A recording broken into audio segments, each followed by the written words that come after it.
안녕하세요. 사연TV입니다. 오늘 이야기는 2015년 캐나다에서 시작된 실화입니다. 불륜 전문 데이팅 사이트가 있었습니다. 슬로건은 인생은 짧다, 불륜하라였습니다.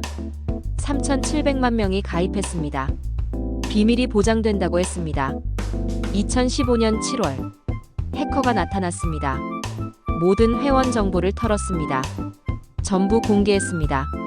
이름, 주소, 이메일, 신용카드 정보 모두 공개됐습니다. 수천 명이 이혼했습니다. 자살자가 나왔습니다. 역사상 가장 큰 집단 참교육이었습니다. 극도로 충격적인 내용이 포함되어 있습니다. 성인 시청자 대상 콘텐츠이니 양해 부탁드립니다. 2001년 캐나다 토론토였습니다. 노을 비더만이라는 사업가가 있었습니다. 똑똑했습니다. 사업 감각이 있었습니다. 아이디어가 있었습니다. 기혼자를 위한 데이팅 사이트였습니다. 불륜을 원하는 사람들을 연결해주는 것이었습니다. 도덕적으로 문제가 있었습니다. 하지만 합법이었습니다. 돈이 될 것 같았습니다. 사이트를 만들었습니다. 이름은 애슐리 메디슨이었습니다. 슬로건을 정했습니다. Life is short. Have an AFFAI야. 인생은 짧다, 불륜하라. 노골적이었습니다. 직설적이었습니다. 광고를 했습니다. TV 광고, 인터넷 광고. 공격적으로 했습니다. 결혼 생활이 지루한가요? 비밀스러운 만남을 원하시나요? 100% 비밀 보장합니다. 비밀 보장. 이것이 핵심이었습니다. 회원들은 걱정했습니다. 들키면 안 됐습니다. 배우자에게, 가족에게, 직장에게. 애슐리 메디슨은 약속했습니다. 절대 비밀이라고. 정보는 암호화된다고. 안전하다고. 회원들이 몰려왔습니다. 처음엔 캐나다였습니다. 그 다음 미국이었습니다. 유럽, 아시아로 확장됐습니다. 전 세계 사이트가 됐습니다. 회원 수가 폭발적으로 늘었습니다. 100만 명, 500만 명, 1000만 명. 2015년에는 3,700만 명이 넘었습니다. 엄청난 숫자였습니다. 세계에서 가장 큰 불륜 사이트였습니다. 어떤 사람들이 가입했을까요? 평범한 직장인들이 있었습니다. 결혼 생활이 권태기인 사람들이었습니다. CEO들도 있었습니다. 변호사, 의사도 있었습니다. 정치인들도 있었습니다. 공무원들도 있었습니다. 경찰도 있었습니다. 군인도 있었습니다. 목사들도 있었습니다. 성직자들도 있었습니다. 모두 비밀이었습니다. 아무도 몰랐습니다. 사이트는 돈을 벌었습니다. 가입비를 받았습니다. 메시지 보낼 때마다 돈을 받았습니다. 특별한 기능도 있었습니다. 풀 딜리트 기능이었습니다. 회원이 사이트를 떠날 때 모든 정보를 삭제해준다는 것이었습니다. 흔적을 완전히 지워준다고 했습니다. $19였습니다. 많은 사람이 샀습니다. 안전하다고 믿었습니다. 하지만 거짓이었습니다. 삭제되지 않았습니다. 정보는 서버에 그대로 남아 있었습니다. 회사는 알고 있었습니다. 하지만 숨겼습니다. 돈이 됐으니까요. 2015년 7월 12일 일요일이었습니다. 애슐리 메디슨 직원들이 출근했습니다. 월요일이 아니었습니다. 일요일에 갑자기 소집됐습니다. 컴퓨터를 켰습니다. 이상한 메시지가 떠 있었습니다. 검은 화면이었습니다. 빨간 글씨였습니다. 우리는 임팩트 팀이다. 우리는 애슐리 메디슨의 모든 데이터를 가지고 있다. 사이트를 폐쇄하라. 그렇지 않으면 모든 정보를 공개한다. 해킹당했습니다. 직원들이 당황했습니다. 상사에게 보고했습니다. CEO에게 보고가 올라갔습니다. IT팀이 확인했습니다. 심각했습니다. 해커들이 모든 것을 가져갔습니다. 회원 정보, 이메일, 주소, 신용카드 정보, 메시지 내용. 3,700만 명의 모든 정보였습니다. 회사는 협상을 시도했습니다. 해커들과 소통하려 했습니다.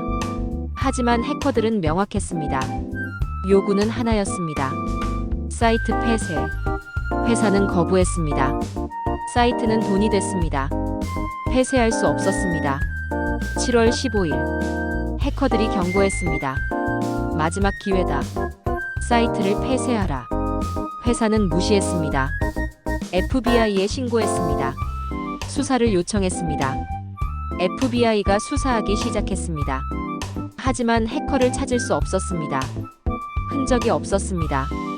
7월 20일 해커들이 다시 메시지를 보냈습니다. 경고했다. 이제 공개한다. 며칠이 지났습니다. 아무 일도 없었습니다. 회사는 안심했습니다. 허세였다고 생각했습니다. 8월 18일 화요일 밤이었습니다. 인터넷에 파일이 올라왔습니다. 다크웹이었습니다. 거대한 파일이었습니다. 수십 기가바이트였습니다. 제목은 애슐리 매더선 유저즈 데이터베이스였습니다. 애슐리 매디슨 회원 정보였습니다. 전부였습니다. 3,700만 명의 이름, 이메일, 주소, 전화번호, 신용카드 정보, 메시지 내용도 있었습니다. 누구와 무슨 대화를 했는지, 언제 만났는지, 성적 취향도 있었습니다. 원하는 상대 유형도 있었습니다. 모든 것이 공개됐습니다. 처음엔 다크웹에만 있었습니다. 일반인은 접근하기 어려웠습니다. 하지만 빠르게 퍼졌습니다. 사람들이 다운받았습니다. 공유했습니다. 일반 인터넷에도 올라왔습니다. 누구나 볼 수 있었습니다. 검색 사이트가 만들어졌습니다. 이메일을 입력하면 가입 여부를 알려줬습니다. 전 세계가 충격받았습니다. 언론이 보도했습니다. 대형 뉴스가 됐습니다. 사람들이 검색하기 시작했습니다. 배우자 이메일을 검색했습니다. 나왔습니다. 충격이었습니다. 배신감이었습니다. 유명인들도 걸렸습니다. 정치인들이 나왔습니다. 미국, 캐나다, 영국, 호주 여러 나라 정치인들이 명단에 있었습니다. 한 미국 정치인은 가족을 강조하던 사람이었습니다. 보수주의자였습니다. 도덕을 강조했습니다. 하지만 명단에 있었습니다. 사퇴했습니다. 목사들도 나왔습니다. 여러 명이었습니다. 대형 교회 목사가 있었습니다. 수천 명 교인이 있었습니다. 설교에서 불륜을 비난했습니다. 하지만 자신도 했습니다. 교회를 떠나야 했습니다. 연예인들도 있었습니다. 기혼 연예인들이었습니다. 가족적인 이미지로 활동했습니다. 하지만 명단에 있었습니다. 공무원들도 대량으로 나왔습니다. 정부 이메일로 가입한 사람들이 많았습니다. 근무 시간에 사이트를 이용했습니다. 군인들도 있었습니다. 고위 장교들도 있었습니다. 경찰들도 있었습니다. 법을 집행하는 사람들이었습니다. 모두 드러났습니다. 일반인들의 참상은 더 심각했습니다. 한 남자가 있었습니다. 결혼 10년 차였습니다. 두 아이가 있었습니다. 아내가 검색했습니다. 남편 이메일이 나왔습니다. 아내는 충격받았습니다. 믿었던 남편이었습니다. 행복한 가정이라고 생각했습니다. 대화 내용도 볼 수 있었습니다. 여러 여성과 나눴습니다. 노골적이었습니다. 만난 기록도 있었습니다. 언제 어디서 이혼 서류를 준비했습니다. 다른 가정도 마찬가지였습니다. 수천 개의 가정이 무너졌습니다. 자살자가 나왔습니다. 캐나다에서 2명이 자살했습니다. 목사와 경찰이었습니다. 명단에 이름이 나왔습니다. 견딜 수 없었습니다. 수치심을 견딜 수 없었습니다. 유가족들이 애슐리 매디슨을 고소했습니다. 비밀을 보장한다고 했는데 지키지 못했다고. 집단 소송이 시작됐습니다. 수만 명이 소송에 참여했습니다. 정보 유출 피해를 입었다고 했습니다. 회사는 변호했습니다. 해킹 피해자라고 했습니다. 자신들도 피해자라고 했습니다. 하지만 문제가 있었습니다. 풀 딜리트 기능이 거짓이었던 것이 드러났습니다. 19달러 받고 삭제한다고 했는데 실제로는 안 했습니다. 보안도 허술했습니다. 암호화가 제대로 안 됐습니다. 법원은 회사 책임을 인정했습니다. 합의금을 내야 했습니다. 1,170만 달러였습니다. 한화 약 150억 원이었습니다. 회원들에게 나눠줬습니다. 하지만 충분하지 않았습니다. CEO 놀 비더만은 사퇴했습니다. 회사를 떠났습니다. 하지만 해커는 잡히지 않았습니다. 임팩트 팀이라고 불렀습니다. 정체를 밝히지 않았습니다. 왜 했을까요? 해커들이 메시지를 남겼습니다. 애슐리 메디슨은 사기 회사다. 거짓말로 돈을 벌었다. 정보 삭제는 거짓이었다. 여성 회원 대부분은 가짜 계정이었다. 남성들을 속여 돈을 뜯어냈다. 도덕적 이유라고 했습니다. 정의를 실현한다고 했습니다. FBI가 수사했습니다.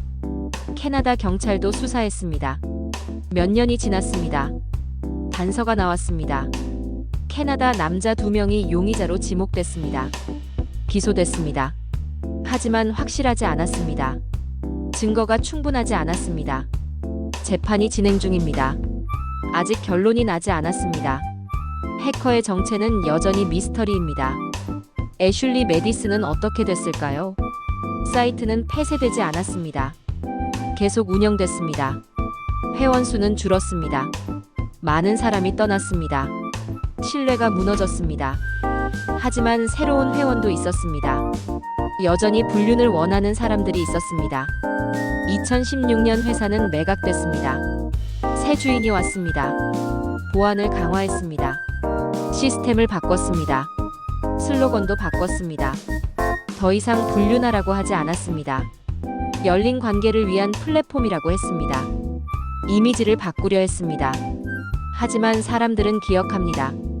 애슐리 메디슨은 불륜 사이트입니다. 이 사건은 무엇을 보여줬을까요? 인터넷의 비밀은 없습니다. 회사가 비밀을 보장한다고 해도 믿을 수 없습니다. 해킹당할 수 있습니다. 유출될 수 있습니다. 3,700만 명이 믿었습니다. 안전하다고 생각했습니다. 들키지 않을 거라고 생각했습니다. 하지만 모두 드러났습니다. 불륜의 대가였습니다. 일부는 이혼했습니다. 재산을 잃었습니다. 가족을 잃었습니다. 일부는 직장을 잃었습니다. 사회적 지위를 잃었습니다. 일부는 목숨을 잃었습니다. 해커를 영웅으로 보는 사람들이 있었습니다. 정의를 실현했다고, 나쁜 사람들을 벌했다고. 하지만 비판하는 사람들도 있었습니다. 사적 제재라고, 법을 어겼다고. 개인정보 유출은 범죄입니다. 아무리 나쁜 사람이어도 사생활은 보호받아야 합니다. 하지만 불륜을 한 사람들은 피해자일까요? 의견이 갈립니다. 분명한 것은 3,700만 명이 대가를 치렀다는 것입니다. 비밀이라고 생각했던 것이 세상에 공개됐습니다. 수천 개의 가정이 무너졌습니다. 역사상 가장 큰 집단 참교육이었습니다. 오늘 이야기는 여기까지입니다. 애슐리 메디슨 해킹 사건의 실화입니다. 2015년 7월 불륜 전문 사이트가 해킹당했습니다. 3,700만 명의 정보가 공개됐습니다. 수천 명이 이혼했습니다. 자살자가 나왔습니다. 인터넷의 비밀은 없습니다. 시청해주셔서 감사합니다. 즐겁게 보셨다면 구독과 좋아요 부탁드립니다. 다음 영상에서 만나요.